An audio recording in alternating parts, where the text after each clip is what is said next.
Hello everyone, welcome to Excellence Biomedical Engineering. If this is your first time on this YouTube channel, please don't forget to like, share and subscribe. So on today's video, we will be talking about basics of tissue engineering. Well, this is the first lecture. Please kindly look for more of our videos in our YouTube channel. So as you can see from the diagram here, as we can see from the picture, we can see an earlobe inside a culture media in a petri dish, while on the other hand you can see an engineer holding an earlobe looking at it. So as a layman or as a new student or as someone who is not into this field will be kind of like, wow, what a very amazing thing. Like, it is kind of, how did this came into true? Like, this is a very big thing. So the purpose of this video is to break down this tissue engineering into a very understandable thing. So let's move on to the next slide. Before we move further, I would like to first give a brief definition of tissue engineering. Well, tissue engineering is a biomedical engineering discipline that uses a combination of cells, engineering, material methods, and suitable biochemical and physical chemical factors to restore, maintain, improve, or replace different type of biological tissues in the human body. So that is why our primary example here is that of someone who lost his earlobe, maybe due to a war or due to accident or maybe some certain disease. If someone happened to have got his earlobe cut out or damaged, so with the help of tissue engineering, as you can see from this diagram here, is that chondroblast source will be removed from the patient, which are stem cells, and then they will be cultured, and then before they'll be cultured, they have to be cultured inside our scaffold. So as you can see here, we have a CAD 3D scaffold of a normal ear. It is a design here. After the design from the computer, then we can then implant these cultured cells into this scaffold, and then by the help of providing growth factors, proteins and other nutrients, and then keeping it under a certain condition that it will grow. So with time it will grow as a normal earlobe, as you can see from this diagram here. So that is in brief about tissue engineering. So let's move from the topic. We have different terminologies to talk about. So number one, we have stem cells. Well, as you can see from this picture here, we have different type of cells that are present here. We have fat cell, we have muscle cell, we have immune cell, we have bone cell, we have epithelial cell, nervous cell, blood cell, and many other type of cells that are present in the human body. As you all know, human body consists of different tissues, different organs. So each of these tissues and organs have a specific cells, because the cells, because as per definition of what is a tissue and organ, as we all know, cell is the functional unit of life, and then tissue are specialized cells, group of cells that are formed into together and become specialized. So as you can see, stem cell is a type of cell that is undifferentiated, that it is a cell that can grow into different type of cell. As you can see from here, stem cells are what? They are cells with the potential to develop into many different type of cells in the body. They serve as a repair system of the body. Stem cells are very unique to the extent that they can divide and renew themselves over a long time. So as you can see, they have unspecified function. So therefore, they cannot be specific. They cannot have a specific function in the body. Rather, they could change into a specific cell in order to give a specific function in the body.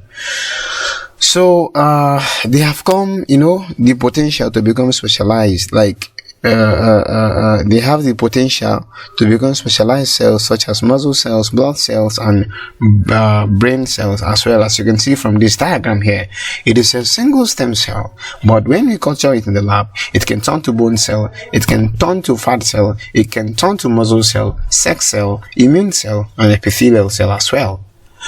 So but when we are growing these cells, on what do we place these cells in order to let them grow? So that is where we need scaffold. Well, scaffold is a material. It is a material that spans a healing wound and provides structure for young cells as they grow into a mature cells. Cells are often seeded into these structures capable of supporting three-dimensional tissue formation.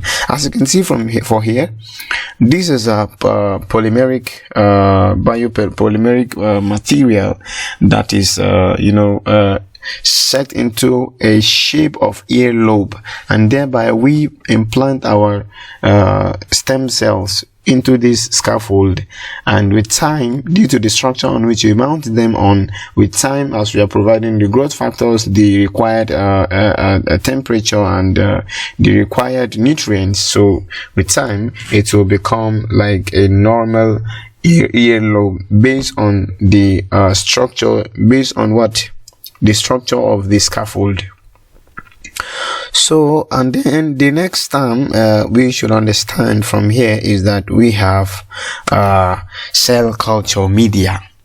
The culture medium is the combination of ingredients which support the cell growth by providing all the essential nutrients, growth factors, and hormones for cell growth, as well as regulating the pH and the osmolarity of cell. Of culture. So the choice of culture media is dependent on the requirement of cells being cultured. We have different type of cell culture media, and depending on the requirements. It depends on the type of the culture you want to make, depending on the culture media that you need. So the next one I would like to talk about here is about animal cell culture. Well, cell culture refers to the process by which cells are grown in a controlled artificial environment. Cells can be maintained in vitro outside of their original body by this process. So in cell culture technique, cells are removed from an animal or a plant and grown subsequently in a favorable environment for animal cell culture. The cells are taken from the organ of an experimental animal, just like the previous slide that we showed earlier, where we show someone like here. This is human, so the stem cells are removed from here, and then there will be growth factors and other nutrients all together cultured, put on inside a scaffold, and with time it will grow on that scaffold and become a complete organ. So the next thing I would like to talk about is cell line. Well, cell line is a general term that applies to a defined population of cells that can be maintained in culture for an extended period of time, retaining stability of certain phenotypes and functions. Cell lines are usually clonal, meaning that the entire population originated from a single common ancestor cell. So cell lines have revolutionized specific research and being used in vaccine production, testing drug metabolism and cytotoxicity check, antibody production, study of gene function, generation of artificial tissues, like example artificial skin. We have the earlobe also, and then synthesis of biological compounds, example therapeutic proteins, because we have a situation where we need some specific proteins that that, you know, maybe someone is lacking. Or for example, let me take the example of insulin. Now, people who are diabetic, they have this inadequacy of producing proper insulin. So what we do, we get cells that are capable of producing insulin. We culture them in the lab. So we made a cell line of this culture of these cells. Thereby they will be producing insulin for us in the lab, and we'll be selling it out in the market. So the next thing I would like to talk about is artificial organ. As you all know, we are talking about tissue engineering, so it is very important we should talk about artificial organ. Artificial organ is a human-made organ, device, or tissue that is implanted or integrated into a human, interfacing with living tissue to replace a natural organ or to duplicate or augment a specific function or functions, so the patient may return to a normal life as soon as possible. So a device that performs the function of a natural organ, such as an artificial heart or ventricular assist device, artificial liver, and artificial lung, are all termed as artificial organs. So in tissue engineering, there is one thing also we need to understand, which is aseptic technique. Well, no matter the ability of cell to divide and everything, if there is no aseptic technique in the process, it is not going to work. So successful cell culture depends heavily on keeping the cell free from contamination by microorganisms such as bacteria, fungi, and viruses. The elements of aseptic techniques are a sterile work area, good personal hygiene, sterile reagents and media, and sterile handling. So that's why it is better. That is why in tissue engineering lab you have some equipment like laminar hood and some other equipment that will prevent bacteria or fungi from entering our cells while we are carrying out the tissue culture process. So the next terminology I will talk about is cell therapy. Cell therapy is just simply the administration of genetically engineered cells, healthy donor cells, or patients' own stem cells as a part of medical treatment. For example, someone who have a problem with his skin is chopped off by a knife or through accident. So now you need to patch that place due to the hole that is made is too deep. So cell therapy is the process of getting his cells, grow them in the lab or from the tissues there, and then filling the gap. So the next I would like to talk about is growth factor. Well, growth factors are the unique cell signaling molecules that play important roles in cell proliferation and development. Growth factors are any of a group of proteins that stimulate the growth of specific tissues. Growth factors play an important role in promoting cellular differentiation and cell division, and they occur in a wide range of organisms, including insects, amphibians, humans, and plants as well. So with this we have come to the end of this lecture.